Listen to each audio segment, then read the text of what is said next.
Welcome to 6 Degrees of Jigsaw, where we connect the dots between ideas that we have, people that we know, and innovations that inspire. Today I'm joined by Dave Hanneken, former creative director of Jigsaw, of Laughlin Constable, of Ogilvy, and previous owner of Conkey and Hanneken for over 10 years. Dave has since put down the pencil and has now picked up the red pen and is an instructor at Marquette. I'm starting my 4th year. That's incredible. This fall. It's crazy. I can't believe it. So, well, that makes you more of an expert to talk on this topic today. Okay, well, we'll see. We'll see about that. How has the shift from traditional media to platforms like TikTok and YouTube and streaming changed the way marketers reach younger audiences? I would have to say, gone are the days where you can interrupt people. Right now, I feel like you have to sort of be, at least for younger audiences, they prefer to be invited in. Like in the old days, it was a one-way conversation. So I would come up with a campaign. We would have the target audience already identified. The media team would push the campaign out there, and we would hope people would pay attention. It's especially when it comes to younger audiences today, they don't respond to ads. Right. They respond to content. They respond to personalities. They respond to the creators of content. I think in many ways, some brands, I would go so far as to say some brands have become personalities in their own right. Almost to a detriment. That's true. Yeah. That's true. I was talking to somebody recently about, the way that liquid death has exploded. And when you really step back from it, you say, this is water in a can. If you came to me with that idea years ago, I'd say, are you nuts? Like, there's so many other water products. And look at how they advertise. It's usually footage of the melting snow in the Swiss Alps, right? And it's about purity and cleanliness and refreshing. They have tipped that over and they've just completely destroyed the way you go to market in a very competitive category. Mm-hmm. And they've made it cool. Yeah. And they're doing things where young people are engaging with the work and with the content itself. I mean, I saw a video recently where the parents are cheering on their kids and they're going chug, chug, chug, chug, and the kids are drinking water. They have a recyclable campaign. They made a metal video, well, right? I think they're actually, I'm hoping I don't misquote this, but I think they're owned by Live Nation. Oh, I don't know. So that I would not be surprised. Which ties into now you have distribution that's built into your system. Oh, that's so smart. Yeah. Yeah. Well, and not surprisingly, they were founded by an ex-agency guy. So there you go. He knows how to market. Yeah. Nice. Right. Also with that, some of the things that we've seen are people have a lot less attention span. Right. I think by virtue of the fact that you're an ad, you're in negative territory. Mm. Because I didn't click on this YouTube video to watch you. I clicked on it to watch something else. If you want to go to traditional television, which not a lot of young people watch anymore, but even there, it's like you're interrupting my show. So I don't like you. Already don't like you. So how can you do something that is interesting, fun, engaging? There's no longer 5 seconds on the planet than waiting for that, come on, skip.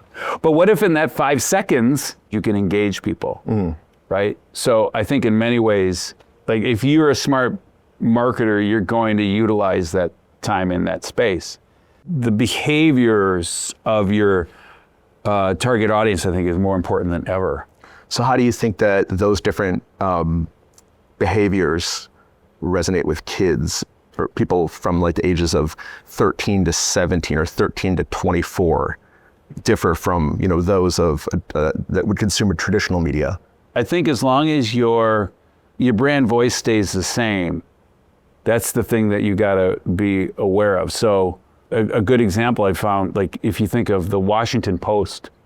So here is a 100-year-old media company trying to figure out ways to get young people to consume their content, but they've hired comedians and they've got a TikTok channel and they're making fun of the news. They're utilizing humor because they know that's where young people go.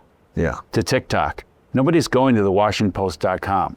Do the core fundamentals of marketing change, like goal setting and strategy, or do they still hold up in today's environment? Without them, you're a rudderless ship. You have something for sale, you want them to hear it. How do you apply fundamentals when content is constantly fleeting and changing? You have to recognize that today's, Gen Z, even the millennials, they have a BS detector that is more sensitive than any seismograph. They tend to buy products that align with their own values. All right, so how do you meaningfully reach and move a Gen Z audience? You're talking with kids all day, and I'm sure that they all are on their phones at some point. So what are they doing? How do you connect with them? Or how can we as marketers connect with them better? I feel like the best way to connect with a younger demographic is you have to meet them where they are. Yeah. And far too often, brands want to be everything to everyone, and then you're nothing to nobody. Brands that have a cause that it's in their mission statement. I say this to anybody who wants to be an entrepreneur. Bake in some sort of cause as to why you even exist. I know everyone's going to say, I exist because I want to make money. But you can go even further if you align your brand with a cause, especially with today's younger audiences, because that stuff matters to them. So if you're a brand out there and you have a cause, lead with that, but don't make it look like an ad. Yeah, exactly. It's got to be authentic. Yeah. I think since COVID, we've really seen an explosion of user-generated content and influencers. I look at the word user-generated content, and what it was 7 years ago is just completely different than what it is now. Yeah. People are being hired as influencers, as content creators to make content to sell brand products. And I'm starting to feel like the younger audience is going to have that bullshit meter that's going to come up, and they're going to see these content creators as being unauthentic. I think you're right, and it's already happening. It's funny because being here on a college campus, I hear it from so many students, and I ask a lot of the freshmen, especially, like, what do you want to do when you get out of Marquette? I want to be a social media influencer. They all want to be influencers. They love the concept of getting paid to go, travel around the world and once in a while talk about a brand that's paying them for their trip. At the same time, they're also starting to recognize and see this is hard. Yeah. Right? And in some ways, it's funny to hear them say, like, yeah, I tried to put a piece of content out there. It took me a week to shoot it. Then I had to edit it. Then I had to find the right music. I'm like, yeah, like the really good ones are the ones that look like they were easy. Yeah. Right? I feel like they're starting to learn, oh yeah, when they're on the other side of that, they're the ones who are like, oh yeah, first of all, this isn't as easy as I thought it was, but second, not as easy as it looks. It's not as easy as it looks. One of the first classes I teach on the first week of my Introduction to Advertising course is I talk about the history of advertising. I show some of the first ads, like how they even started, and the first ad agencies were actually the newspapers. Nobody really knew design played a role, and art direction. It was just throw a ton of copy on the page. And as I was evolving through the 40s, then the 50s and so on, and you get up to today and you're looking at advertising that finds a home on Facebook or Instagram or whatever, we've gone full circle. It's not creative. Like, they're just very dry. Give me the facts and let me just swipe. And I'm like, wow, we went back to the 1890s. It's all just information. And I feel like people are losing sight of the fact that creativity can play a big role here. Yeah. And if you're a content creator, if you don't do anything interesting, fun, or creative, it's just going to become wallpaper. Yep, or noise. Or noise, just like the messaging in the 1800s. So younger consumers now have grown up knowing all about data collection. How does that now impact the way we market? You've got to have value tied to it. But if you can serve up content to me in a way that's authentic to that brand, and it's a brand that you like as a consumer, as a young person, they don't seem to care. So with all the data collection, that's all, we don't own that information. It's all owned by like Facebook or Google or whatever social media, TikTok. For us marketers, we almost need to do whatever we can to capture those emails in order to be able to send out emails. With younger audiences now splintering off into these niche or micro audiences, right? What does a brand do to not spread themselves too thin between all of them? You know, gone are the days where you just shotgun blast everybody, because now we don't have to, because we do know that people are in pretty tight silos, and you can rifle shot a target audience. But I think as a general rule of thumb, I would suggest that the quality of the engagement is more important than the quantity of the views, right? Or the quantity of the what would it be? The data. The data, yeah. Sure, yeah. So, but to me, it's about the quality. I think if you can go so much further if you have a really good quality message that focuses on a niche, than hoping everybody sees it, because you dilute it. Things get so diluted so quickly today, you know. Now the only exception to this, it's like if you have an idea that's so big, it's like an atomic bomb. It doesn't have to land precisely on the target to have an effect. Like if it's so big, you just drop it and everybody notices it. It's very rare for a campaign to have that kind of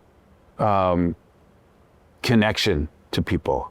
What does the buyer's journey for a younger demographic look like now compared to what it was like 10 or 15 years ago? I mean, like I think with with COVID happening, we have turned from shopping in shopping malls to shopping online, like all the time. So what are some of those type of examples that you're seeing, and maybe even newer ones that we're not even seeing? Younger consumers have they can do their own research, and they can do it like that. They can, in the store, like they can go to Best Buy and they can just call up reviews. They can go to Yelp. They can go to, any review site and like, should I get this Samsung or this Sony? So I think access to research is the short answer to your question. I remember when I was young, the best I could do is go to Consumer Reports magazine. Or I'd have to go to the library or what. Like you didn't have access to that information at your fingertips. And there's so many more options too. Yeah. And all that more noise. And that's why your noise has to be less of a shriek, right? And nails on a chalkboard. We all make noise. Yeah. But how can you make that palatable for your target audience? People are buying stuff now on TikTok or on social platforms. If you look at, I think Japan, it's really popular for a store to have a window in the front of their store where somebody is live on TikTok or on, I think it's Red Note, is the Chinese version or the Asian version of this. They're selling products live in front of a light, and they're making money doing that. They're just selling their products live on social media, and that's now entering into a US market where we're seeing that regularly on TikTok. Maybe this will bring people back to the malls, huh? That's I don't know. Better than them laying empty, right? All right, so looking ahead, what do you see the biggest challenges are as the alpha generation starts to enter the market? It's going to be really interesting how AI plays a role. I think AI we all know it's going to be pretty disruptive. We just don't know to what extent. So how will that play a role? Will people start to tune out if things look AI generated? And at what point too does something look AI generated versus not? Well, and it's getting better. Yeah. I mean, honestly, but there are people who, like, even if something looks great, if the word gets out that it's AI generated, there's blowback there too. Yeah. Coca-Cola dealt with this last year. They did a holiday ad that was AI generated. We all know that for years, the popular polar bears, that wasn't real. Yeah. Polar bears don't smile and hug, and nobody had a problem with that animation. But when they people found out it was, the whole ad was built in AI. I think they got some blowback when the word got out that it was AI generated. People didn't like it. They kept using AI to sort of tug at my heartstrings. Will that change over time? Maybe. I don't know. But the one thing I think won't change is the power of storytelling. I think if you can tell a story in a fun, unique way, however you want to serve it up, that resonates with all human beings. When we were living in caves, when we did something awesome, what did we do? Hieroglyphics. Wrote it. We painted. Yeah. We killed a woolly mammoth. I want people to know about our day and how we did it. They drew it on the walls of the cave. We've been doing this for 15,000 years as a species. Storytelling is in our DNA. It just is. I think you nailed it though with the storytelling angle. Like you're right. It's tried and true. It'll live on forever. It's been around forever. It's in us. We're always going to be storytellers.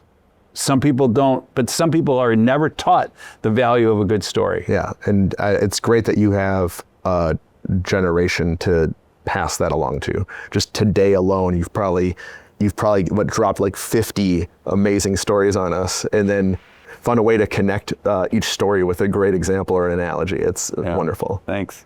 All right, thank you, Dave, for being on our show. Happy to do it. Yeah, thank you for tuning in. Jigsaw will be bringing you monthly episodes of our 6 Degrees of Jigsaw. Check out our website at jigsawllc.com/6degrees to see our full episode with Dave, or tune into our social channels for our micro episodes. Thank you again for tuning in, and we'll see you next time. Thanks, Jigsaw. Nice.